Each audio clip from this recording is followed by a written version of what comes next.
تہجد ایسی مرہم ہے جس کے بعد نہ کوئی غم ستاتا ہے اور نہ کوئی غم رلاتا ہے۔ تہجد کی دعائیں اللہ نے کن کہنے کے لیے بنائی ہیں۔ جب تم اپنی نیند قربان کر کے روتے ہوئے آنکھوں سے تہجد پڑھتے ہو تو تمہارے خواب حقیقت بن جاتے ہیں اور تعبیریں کن میں بدل جاتی ہیں۔ تہجد میں بہنے والا تمہارا ہر آنسو اللہ سے تمہاری دعاؤں پر کن کہنے کی سفارش کرتا ہے۔ تمہاری دعائیں تو ابھی دل میں ہی ہوتی ہے تو کن کے مرحلوں میں پہنچ جاتی ہے۔ میں نے تہجد میں نصیب بدلتے دیکھے ہیں۔ جب سب گہری نیند میں سو رہے ہوتے ہیں اور ایک تم سجدے میں گر کر اس رب کو منا رہے ہوتے ہو، تب شاید وہ وقت ایسا ہوتا ہے جب تمہاری دعائیں قبول ہو جاتی ہیں۔ رب کو اپنے بندے سے بہت پیار ہے اور جب اس کا بندہ اس کی خاطر اپنی کوئی چیز چھوڑتا ہے نا، تب وہ اس پر رحمت کے سبھی دروازے کھول دیتا ہے۔ کبھی یوں لگے نا کہ زندگی بہت بھاری پڑ رہی ہے، تب تہجد کا ایک سجدہ کر کے دیکھنا، زندگی کی آزمائش بہت چھوٹی لگنے لگیں گی اور اس رب کی نعمتیں بہت بڑی ہیں۔ تہجد پڑھنے والوں کے لیے تو غیب سے معجزے اتارے جاتے ہیں۔ تہجد کے سجدے تک تم خود نہیں آتے بلکہ تمہارے لیے عرش سے بلاوا بھیجا جاتا ہے۔ اس وقت کی گئی دعائیں کبھی رد نہیں ہوتی، اللہ ان کی قبولیت کا خود انتظام فرماتا ہے۔ تہجد کی دعائیں تو معجزوں کا عکس ہوتی ہے۔ فرش پر ہاتھ اٹھاؤ گے تو عرش پر اللہ کو پاؤ گے۔ تہجد کی طاقت تو ایسی ہے کہ زندگی دنوں میں بدل جاتی ہے اور کبھی تو لمحوں میں۔ جو آنسو تم نے تہجد میں بہائے ہیں ان کا اللہ کے پاس کوئی تو صلہ ہوگا۔ جو دعا پوری نہ ہو سکے اس کا کوئی تو سبب ہوگا، لیکن کوشش کے بعد بھی جو نہ مل سکا اس کا کوئی تو اجر ہوگا۔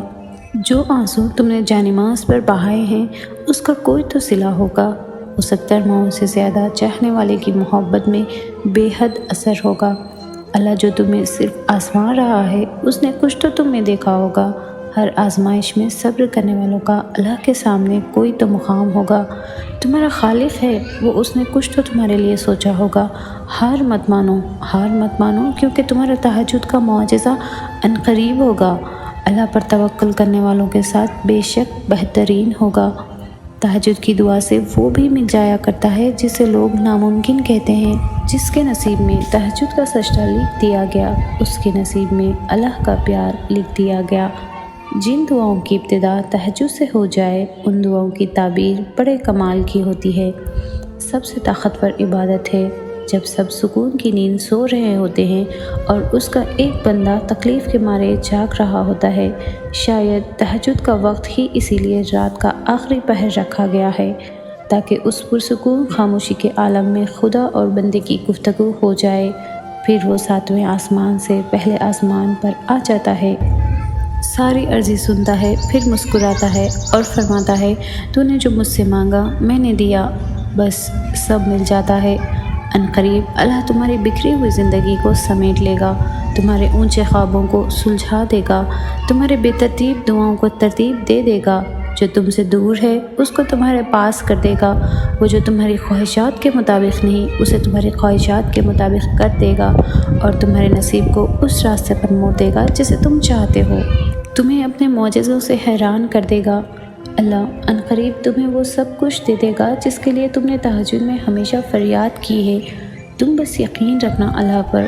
جس طرح قرآن مجید معجزاتی کتاب ہے، ٹھیک اسی طرح تہجد بھی ایک معجزاتی نماز ہے۔ یہ ناممکنات سے ممکنات تک اللہ سے عشق، اس پر یقین اور کن سے فیکن تک کا ایک بہت ہی خوبصورت سا سفر ہے۔ جس پر ایک بار یقین سے چل پڑو تو اس سفر میں لڑکھڑاتے نہیں اور نہ ہی دل تھکتا ہے۔ باقی کی فرض نمازیں تو بہت سے لوگ ادا کرتے ہیں لیکن تہجد تک پہنچنا کوئی عام بات نہیں ہے۔ تہجد پڑھنے والے اللہ کے منتخب کردہ ہوتے ہیں اور انسان یہاں تک اپنی محبت کو حاصل کرنے کے لیے ہی آتا ہے، اب چاہے وہ محبت کسی دنیاوی چیز کو پانے کی ہو یا کسی انسان کو پانے کی یا پھر اللہ کو پانے کی۔ لیکن وہ لوگ جہاں تہجد ادا کرتے ہیں پھر اللہ پاک ان کو کبھی بھی خالی ہاتھ نہیں جانے دیتا۔ پھر وہ کام دنیا کا کتنا ہی ناممکن کیوں نہ ہو وہ ہو کر ہی رہتا ہے، کیونکہ اس میں اللہ کی رضا بھی شامل ہو جاتی ہے اور جب اللہ پاک کسی کام کو کرنے کا ارادہ فرماتے ہیں تو پھر کن کہتے ہیں اور فیکن ہو جاتا ہے۔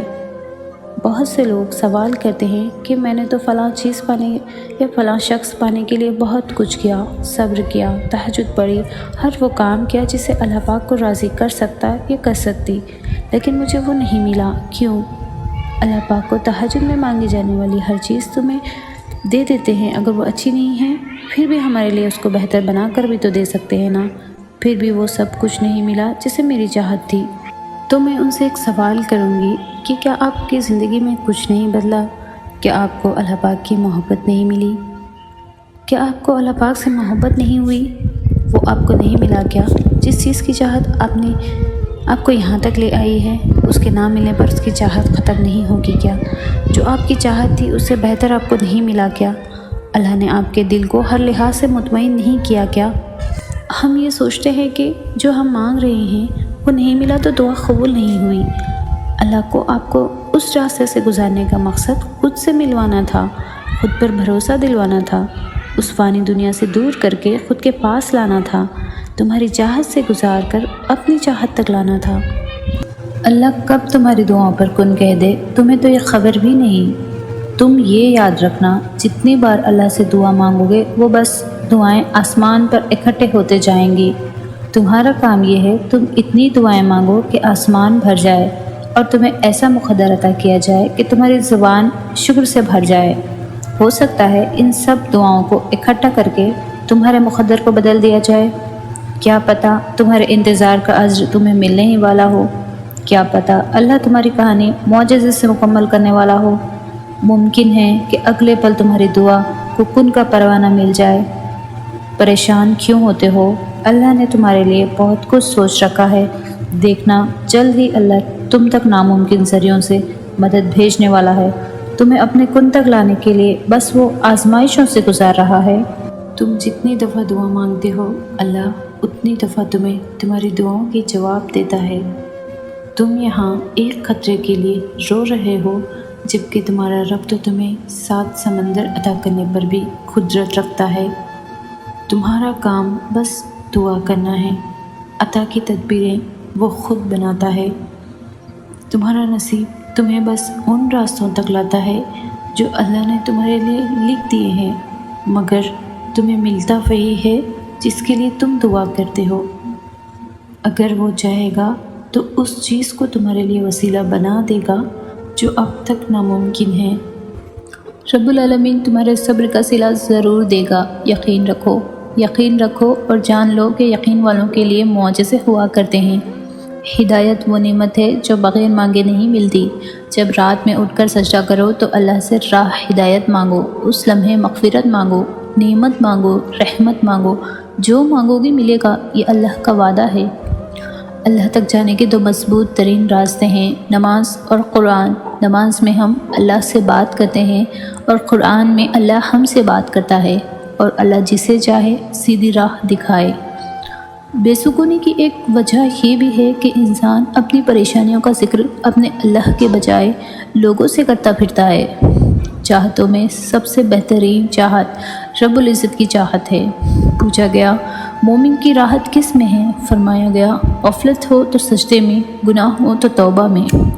خوش رہا کرو اس بات پر تم کہیں بھی ہو، کسی بھی حال میں ہو، تمہارا اللہ تمہارے ساتھ ہے۔ تم پکارو وہ تمہاری پکار کو سنتا ہے۔